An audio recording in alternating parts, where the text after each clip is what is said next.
Hi everybody, I'm Joe Figueroa from Living in Rhythm Dance Company in Philadelphia, and I'd like to welcome you to the Dallas Bachata Festival's first online edition.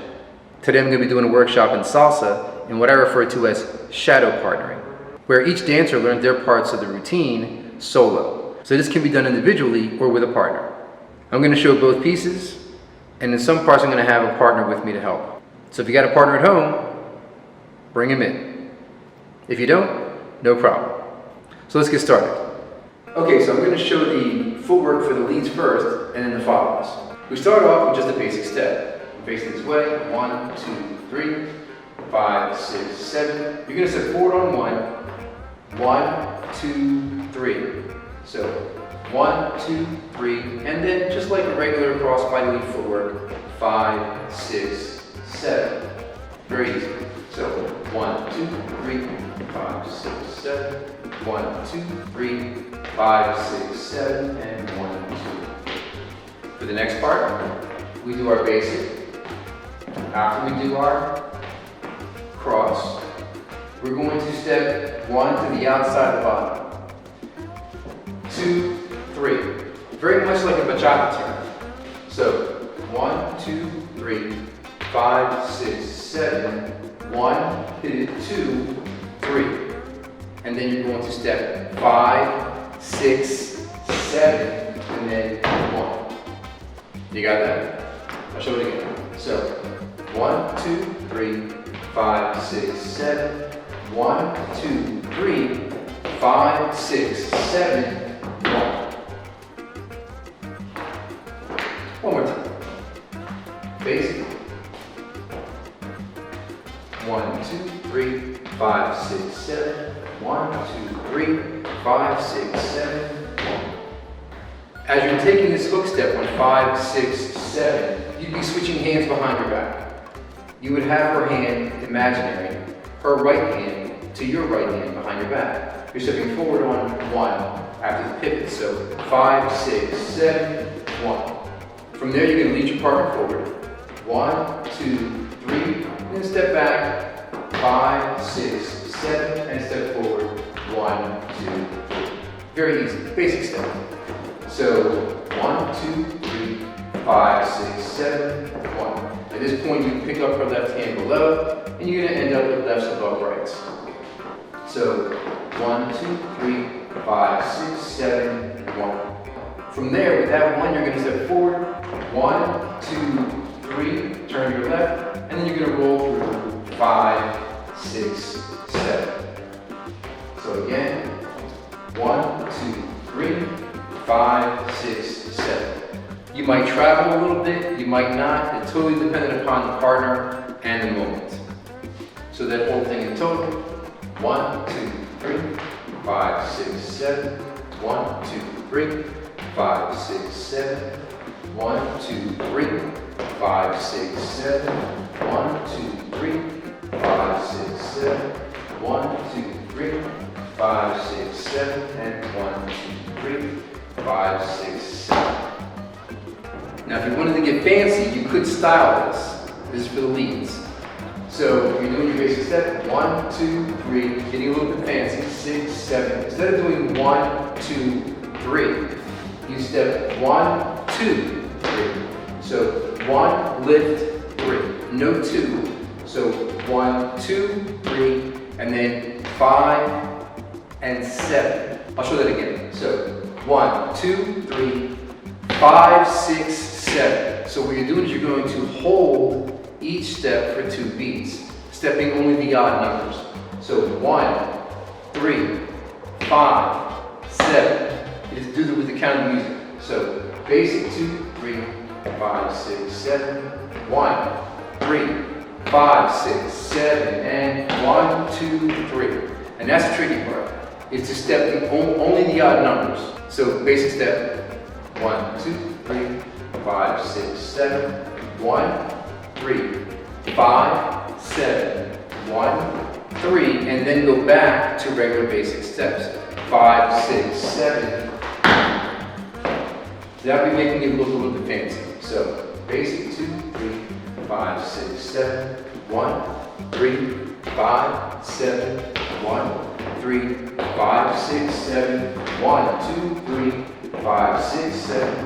1, 2, 3, 5, 6, 7, and 1. 5, 6, 7. Okay, so now for the follows. We start off with a basic step, then an inside or a counterclockwise turn led by your right hand in the lead's left. For these purposes, you're going to be picked up into a closed position after, so you want to style that left arm up in some way to not have it obstruct the lead's hold on you. As soon as you are coming out of that turn, you break back on your right and go into a cumbia or copa footwork. This would be where your partner is rolling past you for the 360 fake that's about to come up. This changes your direction, and you want to make sure you face the other way completely. Treat your steps like you're on a balance beam, a very narrow line. Once there, the lead will imply a forward break on 5, but you have a small moment to style here. So maybe raise your left foot back and raise your knee on the count of 4 just to look cute. Now I mentioned a moment ago that this movement was a fake, which means that you are going to complete the standard basic steps for 5, 6, and 7. You want to take that 7th step behind you slightly in order to develop enough balance to style as such. This times out as an and 1. You raise your knee on the and, then sharply extend your right leg back, tilting your hip to the side to give you even more leg length. Although the extension of the leg on the count of 1 is important, what is also important is finishing with a strong 3-step forward, what I call a progressive basic.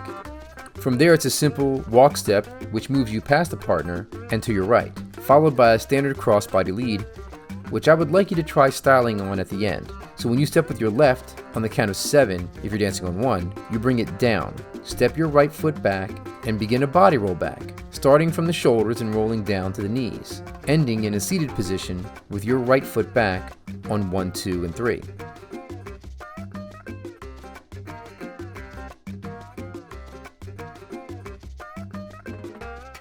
Here's what it would look like side by side with no contact.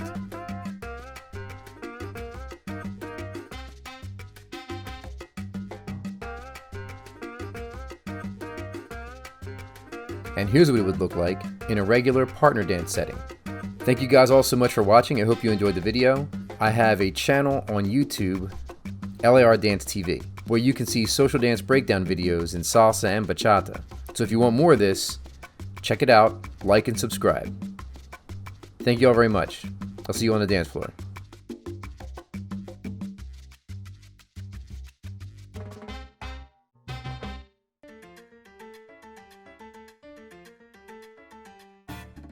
Ladies and gentlemen, what is going on? This is Joe Figueroa with another video in our series, The Science of Salsa. An in-depth look at the whys but also the hows of all things salsa and mambo. Dancers should be able to practice this material individually or with a partner. This week's video is going to be a look at one of the most used, loved, hated, and debated movements in salsa, the back pass. A staple of intermediate salsa movements that is often done poorly by leads and follows. But today I'm going to try to fix all that. So take this moment to subscribe and ring the bell because we're starting right now.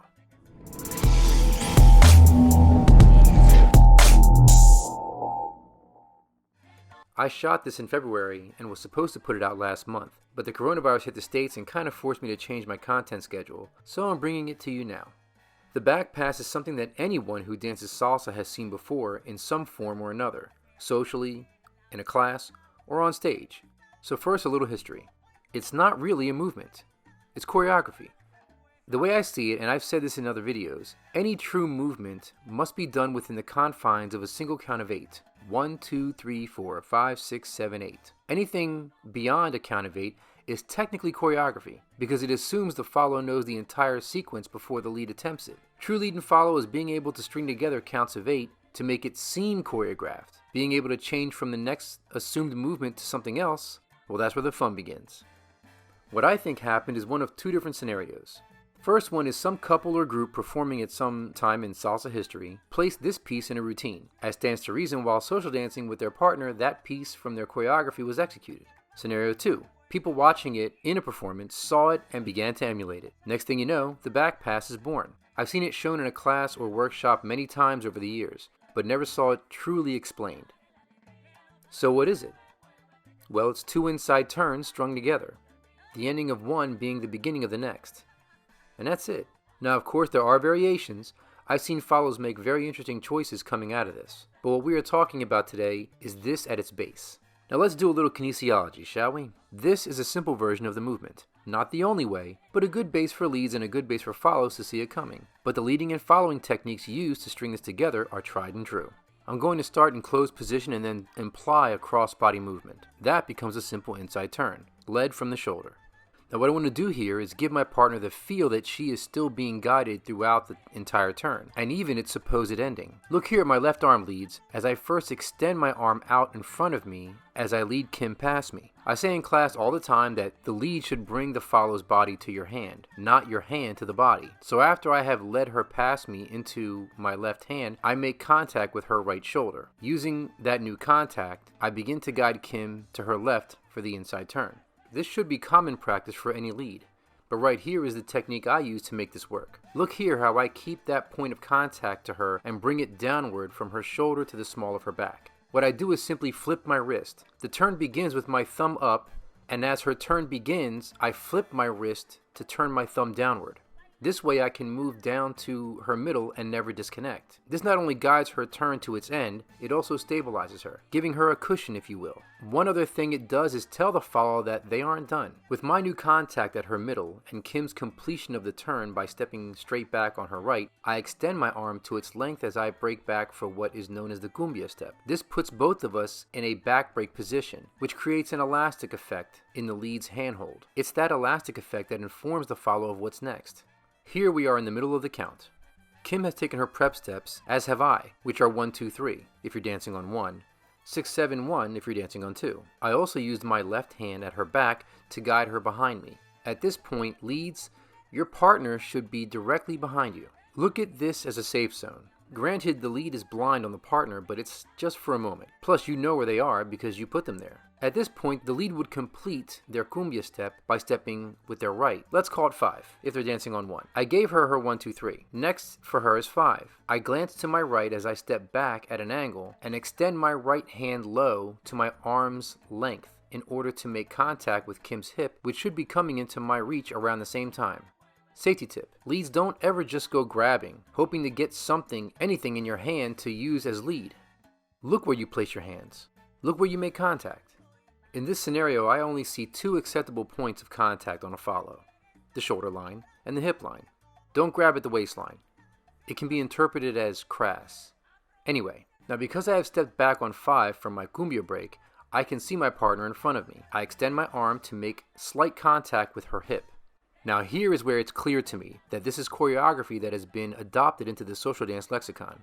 From this contact at the hip, the follower is expected to know that another turn is to be accomplished. I don't really like that. As a lead, my options are limited. This point leaves the lead in a position to become offensive in order to get said movement done. The best you can do is give a slight touch to the hip, hoping that the follower takes that to mean an inside turn. And that's pretty much how it's done from the lead's point of view.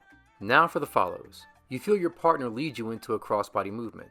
The contact at the shoulder tells you it's an inside turn, and you go into it like you normally would. Coming out of said turn, you notice the partner's hand at your back. This is where it becomes tricky, but as long as you apply basic principles, you should be fine. First, use the line to your advantage. Even here, where you would find yourself behind the partner's back, you still have a clear path given to you. Go with it. As you can see here, the back pass is really just 2 inside turns strung together. She is literally doing the same thing twice. The first inside turn places you behind the partner with their hand at your lower back. The natural thing to do here is to raise your left arm up in a styling form. Using both arms is also a possibility. Follows usually feel a sense of tightness here, as if they need to slip through a narrow space. This causes the follower to tilt to their side, putting themselves back to back with the lead at mid-count. That is a bad social dance habit. Now in a performance, this would make sense, as if you are tilted to face the audience, presenting yourself in some fashion. But this is not a performance. If the lead isn't familiar with you or what you are attempting, they may find themselves with a handful of your butt cheek if you were tilted while behind them. Best bet is to keep the line. Take the steps that belong to you, 1, 2, 3, and your direction step 5.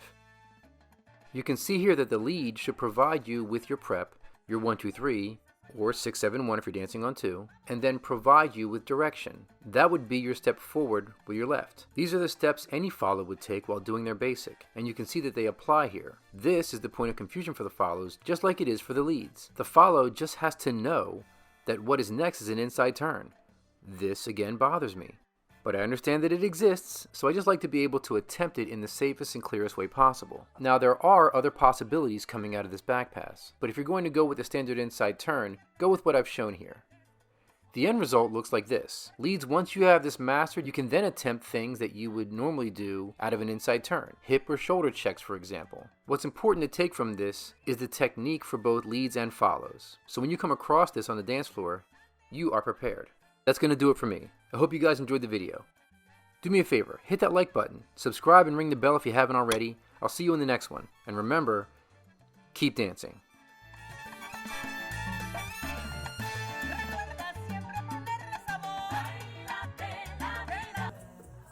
Ladies and gentlemen, what is going on? This is Joe Figueroa with a video starting a new series, The Science of Bachata, an in-depth look at the whys but also the hows of all things bachata.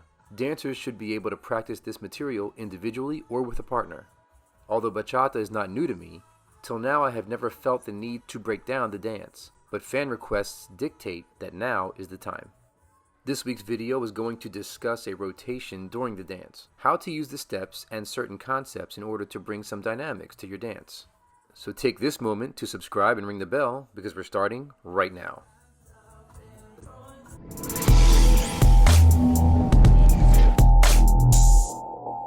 So in my Science of Salsa video, I got a comment asking about the 360 in bachata.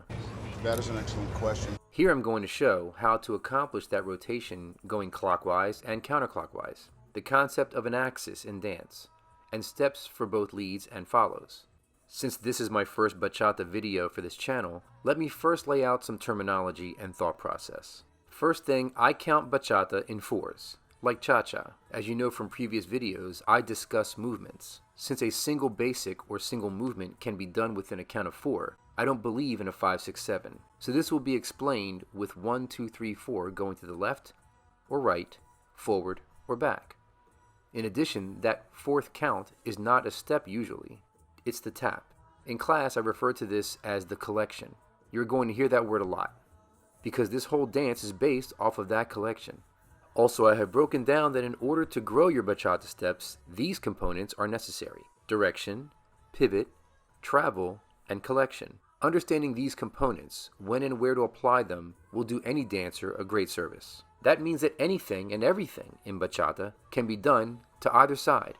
In this video, I will be discussing close position and closed position. All closed positions are closed, but not all closed positions are close. Moving on. Let's talk about clockwise rotation first. I refer to this as a merengue turn because, well, it's practically a merengue turn. I was asked about the 360 in bachata. This is only tricky if you are going for a full circle right off the bat. You don't really have to. Nothing wrong with rotating to wherever you can get to and building on that over time. But if you really want to get full circle in 4 beats, here's how. First, I'm going to get the follows out of the way. You ready? Just keep doing the basic step. It's that simple. As long as you take 3 steps and collect on the 4th, you cannot miss. You could also style a bit with little things like triple steps during the collection, or maybe some sort of body or head roll during the rotation, or a cross step. The lead would dictate where your basic is going, so it's not as if you have to have some knowledge of the movement ahead of time. Look at that as a positive. You have no responsibilities here other than the basic steps. So if it goes wrong, it's the lead's fault. Leads, you have 2 different options with steps here. Both determine how successful you will be. An in-place step or a hook to start with. As I said earlier, the first step the lead takes is the direction step. So point it or place it in the direction you intend to go. So I gave direction on 1. On 2, I step down and begin to swing myself and my partner to my right, pivoting a bit on 2 and positioning my left foot to the direction I now intend. The repositioning step is the 3rd step, which means you have no more steps to take since 4 is always a collection. I would suggest practicing this just to a 1/2 circle, then building from there. Now if you are already past that point, Like you can get 3/4 of the way around, great. You have even less work to do. The other thing to consider is using the collection to your advantage. This benefits both leads and follows. For the leads, even though 4 is not a step, it still has movement. So what you can do is continue to pivot during 4 in the direction that you were going in order to get that extra little bit you might need to make it full circle. I do it all the time. Last point I will make here regarding rotating full circle is geometrical. And what's sexier than geometry? Think of drawing a circle on paper. The speed with which you can draw a complete circle depends in part on how large the circle is. So a smaller circle can be drawn quicker, right? If you are in a closed position versus a close position, you might have to put in a little more work in order to get full circle. But if you are close, like this, not only can you get full circle more quickly, it also requires less effort. True close position is being chest to chest, like an embrace, a hug. You hold the partner like so. I like to use my arms to hold the partner rather than my hands. I feel that it guides her best.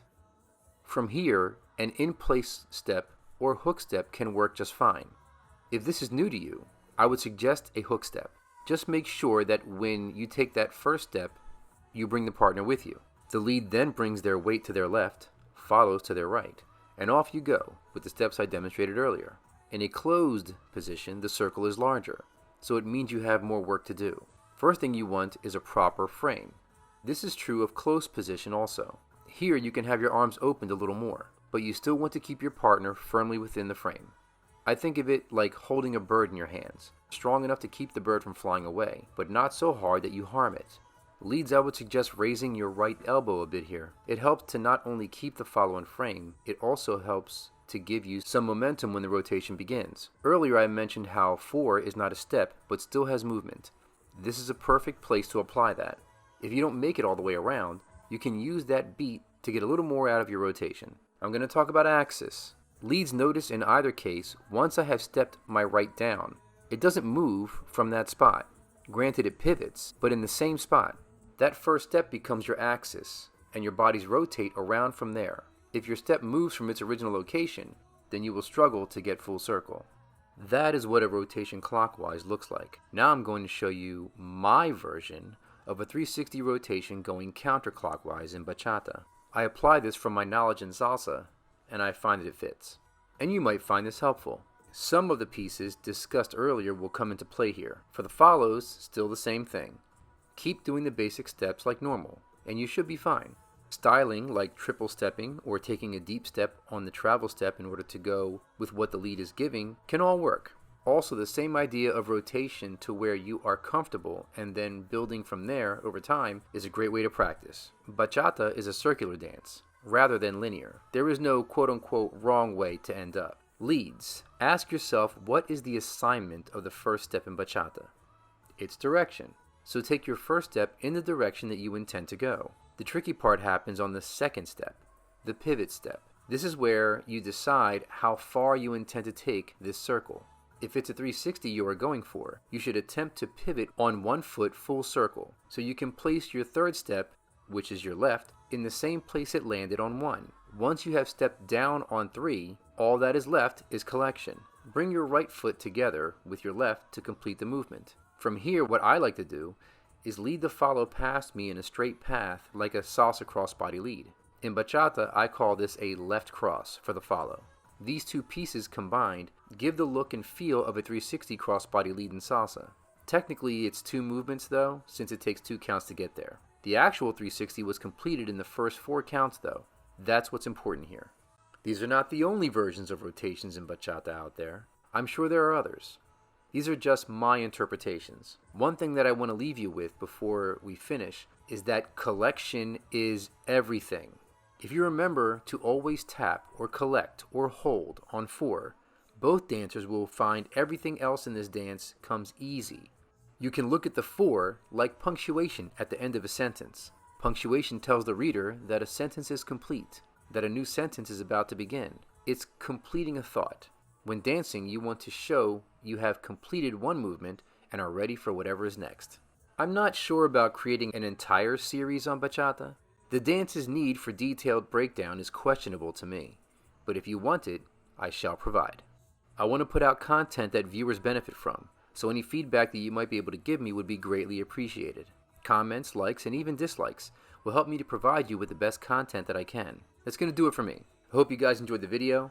If you did, do me a favor and hit that like button, subscribe, and ring the bell if you haven't already.